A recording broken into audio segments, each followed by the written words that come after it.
Alright, what's up, folks? Today is Sunday, November 20th, 2016. Rich Van Tassel giving you our weekly NBA report. Starting as we always do in the Eastern Conference. No surprise that Cleveland's at the top, and you have Toronto number 3 at 8-4. The team that's really surprising me is the Atlanta Hawks. I had them falling back down with the departures of Al Horford and with the departures of Jeff Teague.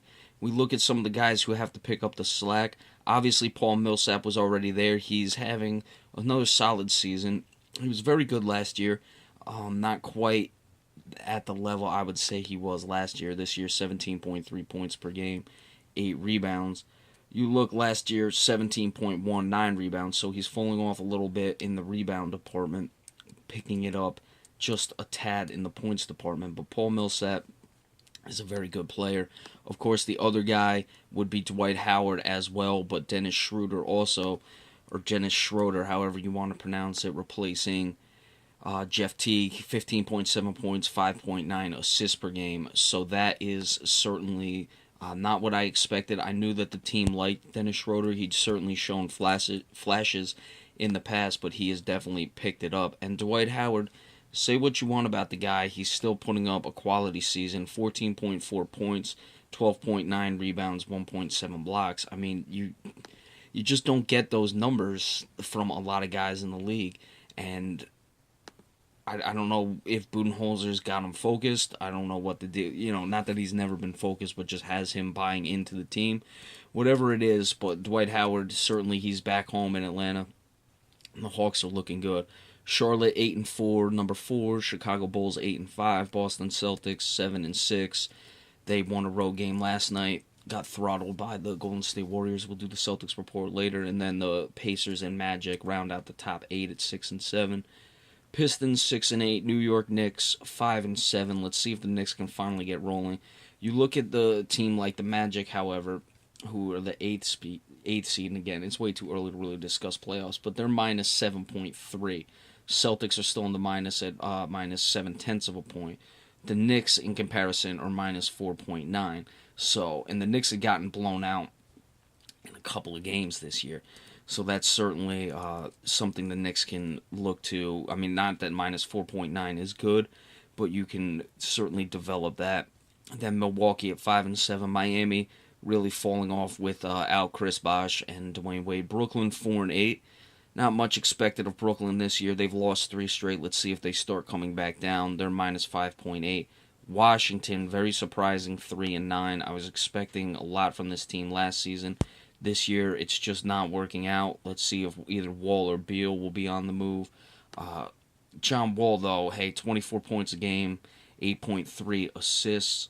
His shooting, let's get that up real quick. And he's shooting 47%, or just under 47% from the floor, and 44%, 43.8 to be exact, from the three-point line. So, all the questions about John Wall are being answered. I don't know why that team can't seem to put it together. Philadelphia 76ers 3-10. I guess you'd take that with how bad the Sixers have been. Moving to the Western Conference, the Clippers continue to keep pace. They're plus 13.7, mighty impressive in that regard. In comparison, the Cleveland Cavaliers, who are 10-2 to the Clippers, 12-2, are plus 7 points. So almost double the top team in the Eastern Conference in the differential. Golden State 11-2, they're plus 8.2. San Antonio still keeps rolling, 10-3. Oklahoma City Thunder 8-5. I mean, Russell Westbrook, I don't care if this team finishes 4th or finishes 6th. The way he's playing with the departure of Kevin Durant and basically having everything on his shoulders, you got to seriously consider him for MVP regardless of where they finish. 31.7 points, 10.1 assists per game, 9.6 rebounds. I don't think he'll be able to make up those 0.4 of a rebound, but you're looking at a guy who can potentially average a triple-double this season. He's just been spectacular. I've been high on Russell Westbrook for a long time. I thought he was better than Durant, and he's certainly proving it with a much lesser team. Hats off to Russell Westbrook, a fiery competitor. I really like the guy a lot. I mean, my favorite thing, even as a Celtics fan, was about a year ago when Marcus Smart had a good game and Russell Westbrook was like, don't get it twisted. I really like that. I really like Russell Westbrook all the way around. Memphis 8-5, no real surprise there. I don't think the Grizzlies will be the you know championship contending team. Not that they were ever right there, but they were certainly a team right on the cusp in the past. I think that window has closed, but they'll certainly be competitive. Houston Rockets 8-5, another guy who's playing off the charts, James Harden. You're putting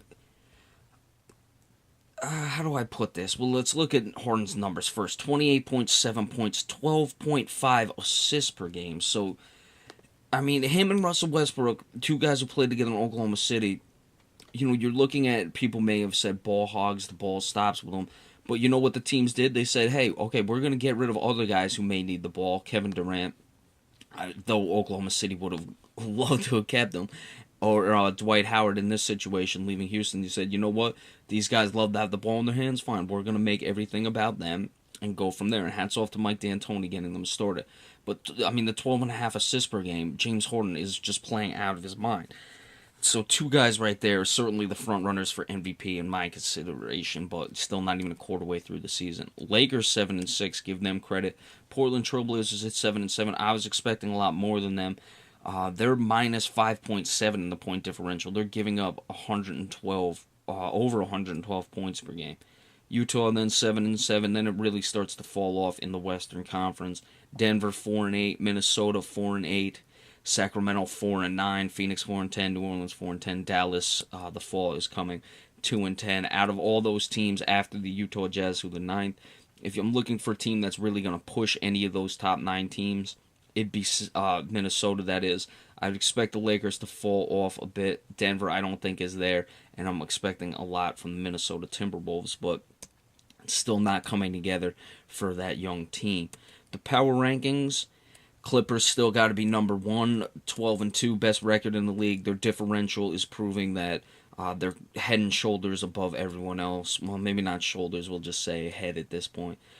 Cleveland would be number 2 at 10-2. Golden State Warriors 3, 11-2. The fourth team, tough one. I'm going to give it to the Atlanta Hawks over the San Antonio Spurs. Though the Spurs have the one more win, it's still only 3 losses for the team. And Atlanta, very impressive, plus 8.5. That's the second best differential in the league to the LA Clippers.